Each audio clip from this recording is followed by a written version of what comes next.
Mesdames, Messieurs, bonjour et bienvenue sur cette nouvelle session d'actualité sur les Volcan News. À présent, les titres du journal.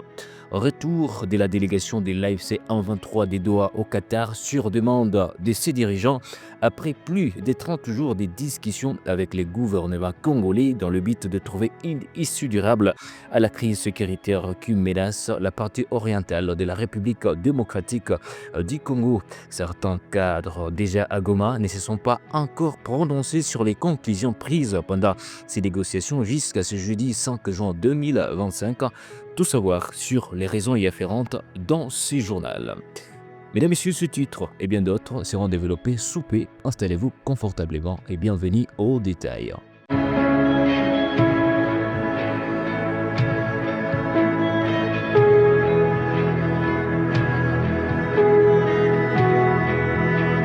Nous l'avons bel et bien dit au sommaire, la coalition AFC 123 a rappelé ce délégué des Doha au Qatar après plus de 30 jours de discussions au contour toujours pas révélé à l'opinion publique avec la délégation conduite par Benjamin Bonipa, l'un des secrétaires permanents du mouvement, est rentré à Goma. Des détails afférents dans cet élément. Après plus d'un mois de discussions tenues dans la discrétion à Doha au Qatar avec la délégation de Kinshasa, l'AFC 123 a décidé de rappeler ses représentants.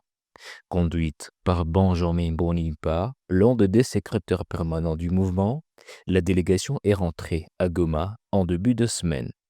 Jusqu'à présent, aucun communiqué officiel n'a été émis par le mouvement dirigé par Corneille Nangaa, alors que, à Doha, les négociations entre l'AFC 123 et les délégués de la présidence congolaise semblaient avancer.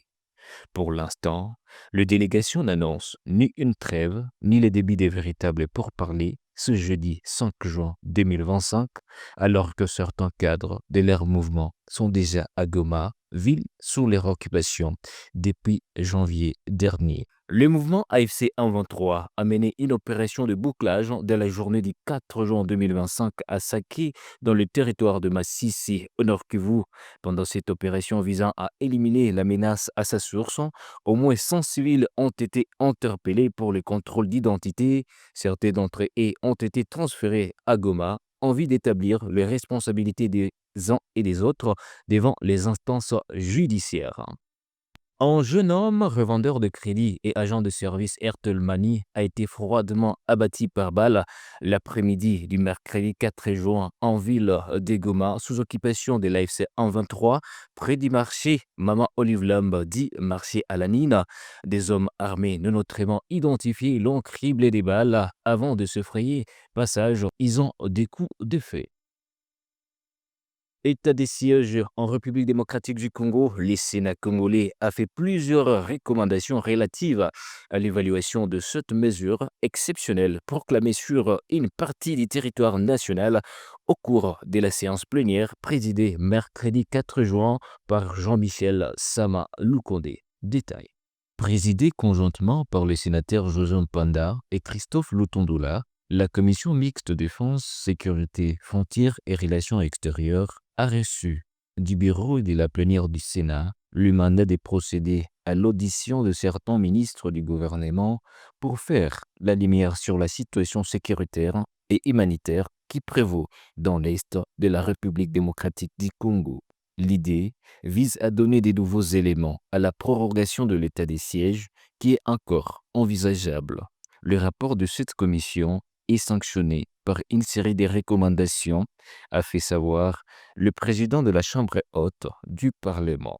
À en croire, la rapporteure Nefertiti Ngoudiaza, qui a donné lecture de ces recommandations, la commission mixte a recommandé notamment au Sénat d'auditer les fonds alloués au secteur de la défense, de soutenir le maintien de l'état de siège, d'organiser régulièrement des séances d'audition de ministres concernés en vue de suivre de près l'évolution de la situation dans l'Est du pays, de s'assurer de la prise en compte et de l'intégration dans la loi de programmation militaire dans les crédits alloués lors de l'examen de la loi rectificative 2025.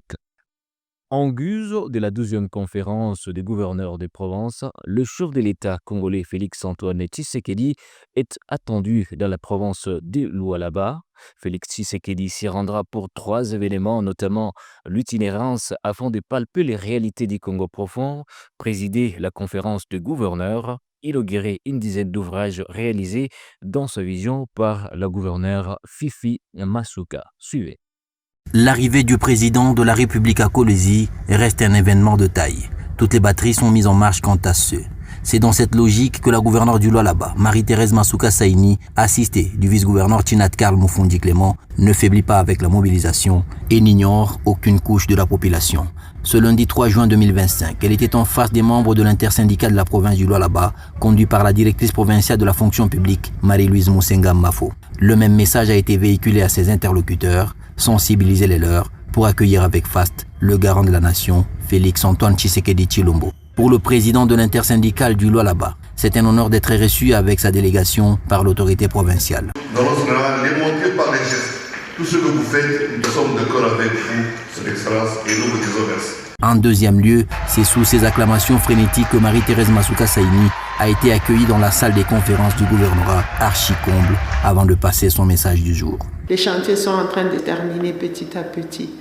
Je vous avais aussi annoncé à un moment que le président devait venir pour inaugurer. Si chacun de nous dans sa famille peut amener 100 personnes, je multiplie ici, j'aurai tout un monde autour de moi engagé pour écouter le meeting du président.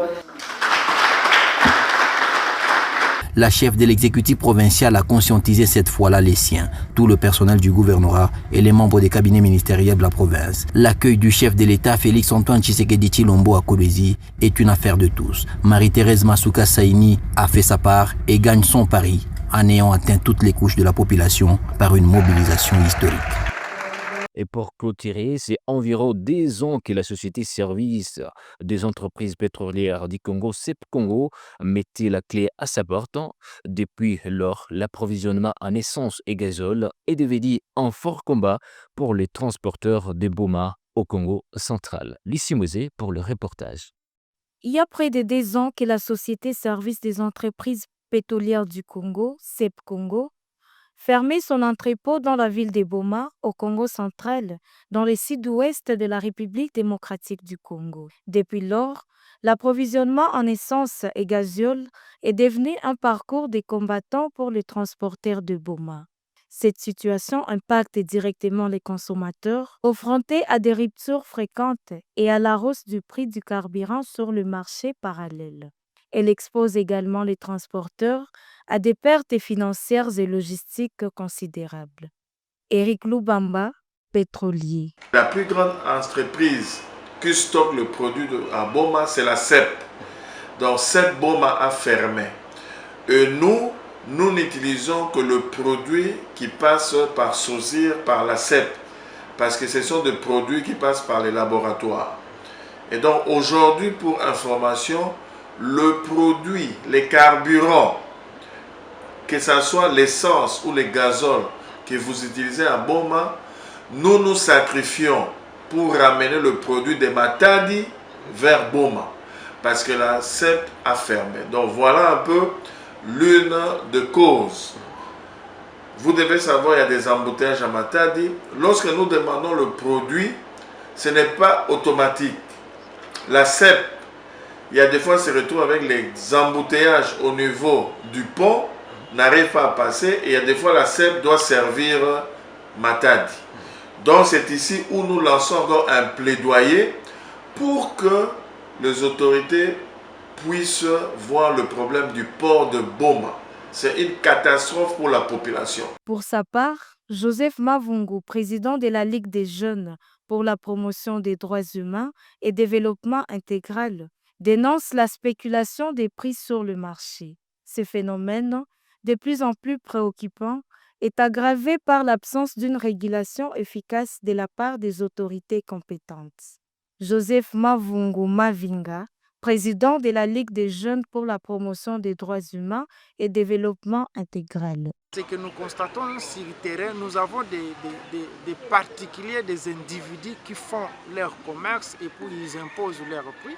quand il y a un peu une rareté, quand il y a une rareté là où ils achètent les stocks, et ça impacte le prix au niveau du marché. Donc l'État n'arrive pas à réglementer ce secteur, nous ne savons pas le pourquoi, alors que les lois sont là. Et donc le prix des transports varie du jour et jour. Donc nous nous réveillons un certain matin, vous allez voir qu'on va par litre à 3500, 4000, tout. Et puis, quand il faut que cela pousse un peu rabaisser, ce sont eux-mêmes. Donc, et si vous sillonnez la ville de Boma, vous pouvez constater qu'il y a même plus de 4 ou 5 endroits où on est en train de vendre les carburants avec des montants de prix différents. Donc, Boma, deuxième port de la République démocratique du Congo, paye ainsi les prix d'un manque d'investissement dans ses infrastructures logistiques. La réouverture de la CEP Boma ou la mise en place des solutions alternatives devient une urgence. Elle permettra d'éviter un effondrement des approvisionnements en carburant dans la région. Et c'est par cet élément que nous mettons point final à cette production sur le Volcan News. Si vous avez aimé, abonnez-vous massivement pour ne rien rater sur le Volcan News, votre chaîne préférée. Au revoir.